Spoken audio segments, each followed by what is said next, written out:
Shalom Bapak Ibu, sebelum saya menyampaikan firman Tuhan pagi hari ini, saya ingin mengajak kita merenungkan sejenak lagu yang mungkin pernah Bapak Ibu dengar. Ya, ini bukan lagu dari Kidung Jemaat, bukan juga dari DPR, tidak ada. Kalau Bapak Ibu cari tidak akan dapat. Lagunya Buka Dulu Topengmu Biar Kulihat Wajahmu. Kalau saya mau tanyakan kepada Bapak Ibu, ketika mendengar lagu itu, apa yang terbesit di pikiran Bapak Ibu semua? Buka dulu topengmu biar kulihat wajahmu. Kira-kira ada yang tahu di antara kita? Atau paling tidak membayangkan topeng itu dikenakan oleh seseorang? Tidak munafik. Tidak munafik. Ya.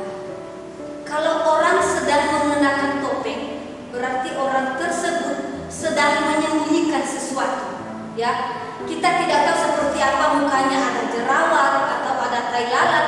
Tapi ketika dia mengenakan topeng, yang kita lihat adalah gambaran dari topeng yang dia pakai itu. Dari lagu yang tadi saya sampaikan, buka dulu topengmu biar kulihat wajahmu. Harusnya dalam kehidupan kita jangan ada sesuatu yang kita sembunyikan, ya. Jangan ada sesuatu yang kita sembunyikan supaya orang hanya melihat yang baik saja dari kehidupan kita. Bapak Ibu yang dikasihi oleh Tuhan, saya sekali lagi ingin bertanya, pernah nggak di antara kita dikatakan oleh seseorang, kamu munafik? Saya yakin tidak pernah, karena saya tahu kita di sini bahwa kita adalah orang-orang yang dekat dengan Tuhan, orang yang tahu firman Tuhan, orang yang rohani. Saya yakin orang tidak pernah akan berkata demikian terhadap kita. Tapi mungkin kita bisa berpikir, kalau seseorang mengatakan kepada kita, kamu munafik, pasti sakitnya itu di sini. Apalagi kalau orang itu yang mengatakan kamu munafik, orang yang kita anggap dia lebih rendah dari kita. Ya, misalnya kita seorang pendeta, seorang majelis, seorang dosen teologi, lalu mahasiswa kita bilang ke kita, kamu munafik sekali.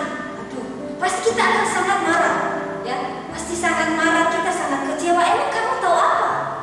Ya, saya lebih duluan lahir dari kamu. Saya juga tahu Alkitab dari Kejadian sampai Wahyu. Lalu kamu mengatakan ke saya, kamu munafik. Pasti akan sangat marah. Kita pasti tidak akan terima. Ya. Dan mungkin kita berpikir bahwa orang yang mengatakan itu sebenarnya tidak tahu apa-apa. Saya lah yang tahu. Ya. Bapak Ibu yang dikasihi oleh Tuhan, demikian juga gambaran yang akan kita renungkan pagi hari ini. Ya. Dialog yang terjadi antara Yesus dan orang Farisi serta ahli Taurat. Ya. Kita bisa buka Alkitab kita dalam Matius 15 ayat 1 sampai 11. Matius 15 ayat 1 sampai 11. Hanya tidak semua ayat saya akan bacakan kepada kita semua. Jadi dalam khotbah ini nanti akan saya singgung beberapa ayat dari ayat-ayat ini. Bapak Ibu yang dikasihi oleh Tuhan, peristiwa ini terjadi setelah Tuhan Yesus menyembuhkan orang-orang di Genesaret.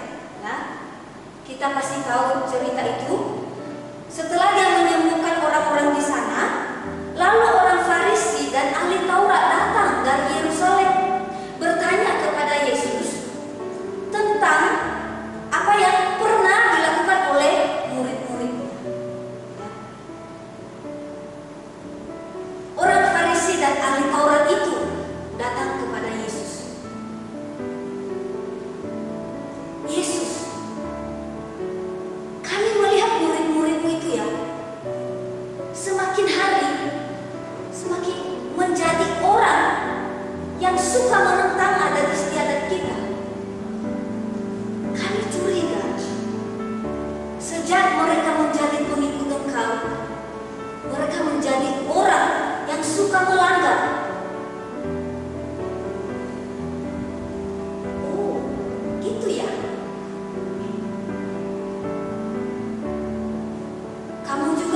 kok. Kamu mengatakan bahwa kamu tahu firman Tuhan, hormati ayahmu dan ibumu. Siapa yang mengutuki ayah dan ibunya akan dihukum mati. Tapi apa yang kamu buat? Kamu memutarbalikkan firman Tuhan itu. Kamu mengatakan, hartaku, aku sudah serahkan ke rumah Tuhan untuk perawatan rumah Tuhan. Jadi tanggung jawab untuk memelihara orang tua tidak perlu lagi. Orang-orang Farisi, kalian memang sangat munafik. Bapak Ibu, itu yang terjadi antara orang Farisi dan Tuhan Yesus.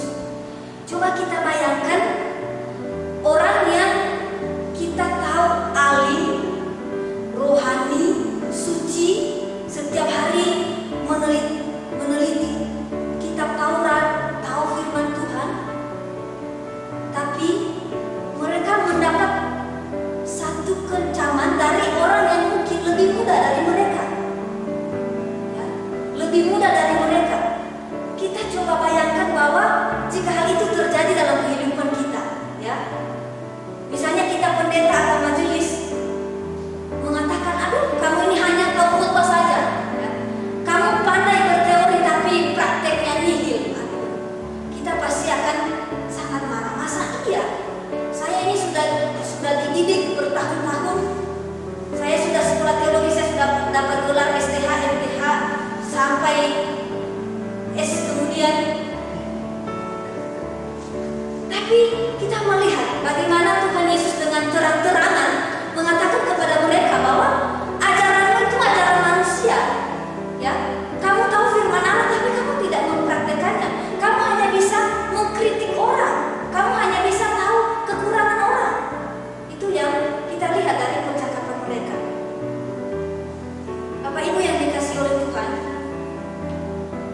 saya percaya bahwa orang-orang Farisi waktu itu sangat tersinggung.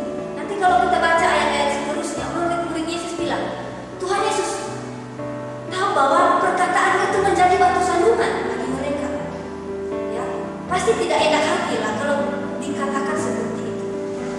Ya, tapi kita melihat keberanian Yesus menegur orang-orang yang seperti ini.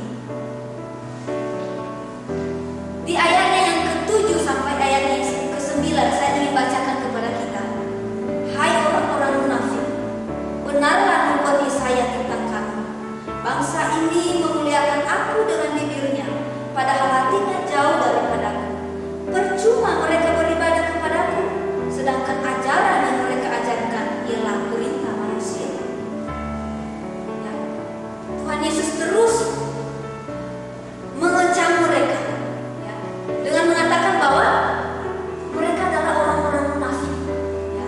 Orang-orang munafik, bahkan sebelum kejadian itu telah dinubuatkan kepada mereka bahwa mereka adalah orang-orang yang hanya memuliakan Tuhan dengan bibir, tapi hati mereka jauh daripada Tuhan. Ini namanya lain di hati, lain di bibir. Ini yang dilakukan oleh orang-orang Farisi. Ya. Tuhan Yesus mengatakan bahwa percuma semua ibadah yang kamu lakukan, percuma, tidak ada gunanya, ya, karena kamu hanya mau menaati perintah manusia, adat istiadat nenek moyangmu seperti tadi tidak mencuci tangan, membasuh tangan sebelum makan. Tetapi firman Tuhan kamu abaikan. Itu yang dikatakan oleh Tuhan Yesus kepada orang-orang Farisi dan ahli Taurat yang kita sangat kenal, orang yang sangat tahu tentang Taurat Tuhan atau firman Tuhan. Bapak Ibu yang dikasihi oleh Tuhan, sekali lagi kita merenungkan bahwa Tuhan Yesus sangat benci terhadap kemunafikan, sangat tidak suka terhadap kemunafikan, sangat tidak senang dengan orang-orang yang mungkin bermuka dua atau mengenakan topeng, ya, sangat gampang melihat kekurangan orang, tetapi kekurangannya masih segunung dan dia tidak tahu itu. Inilah yang dilakukan oleh orang-orang Farisi. Mereka bisa menegur, mereka bisa menghakimi,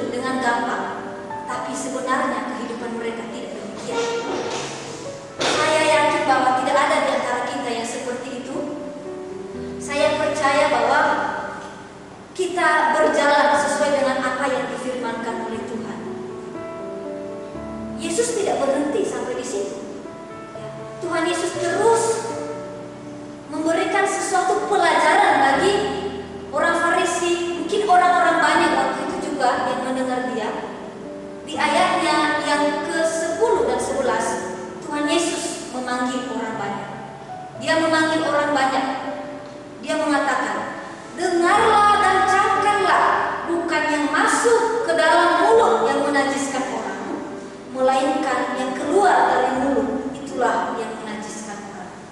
Jadi sekali lagi kita melihat bahwa kata-kata yang disampaikan oleh Tuhan Yesus tetap sama untuk menentang kemunafikan. Ya, kalau kita lihat tadi dari belakang bahwa orang Farisi menentang murid-murid karena tidak membasuh tangan sebelum makan. Dan Tuhan Yesus mengatakan bukan apa yang masuk dalam mulut, tetapi apa yang keluar dari mulutmu, itu dari hati. Bapak Ibu yang dikasihi oleh Tuhan,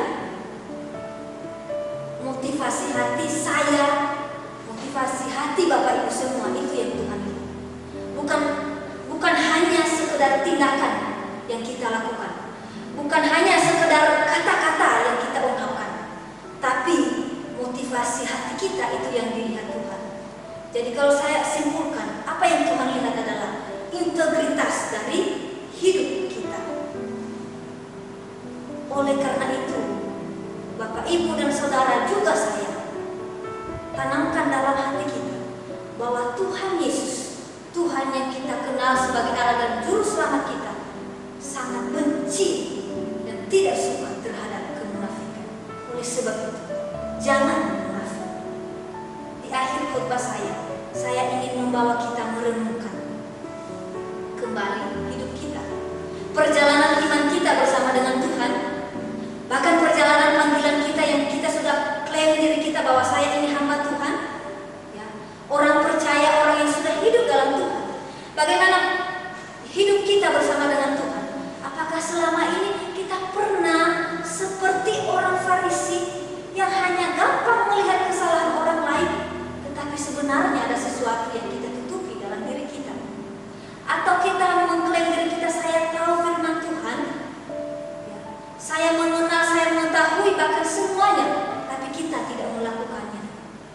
Bapak Ibu coba renungkan, kita ada dalam posisi orang Farisi dan ahli Taurat, atau kita adalah orang percaya yang benar-benar memiliki integritas di hadapan Tuhan. Seperti apa yang keluar dari mulut kita, seperti itu juga yang ada dalam hati kita. Saya rindu kita membuka Alkitab kita kembali dari Matius 7 ayat 5.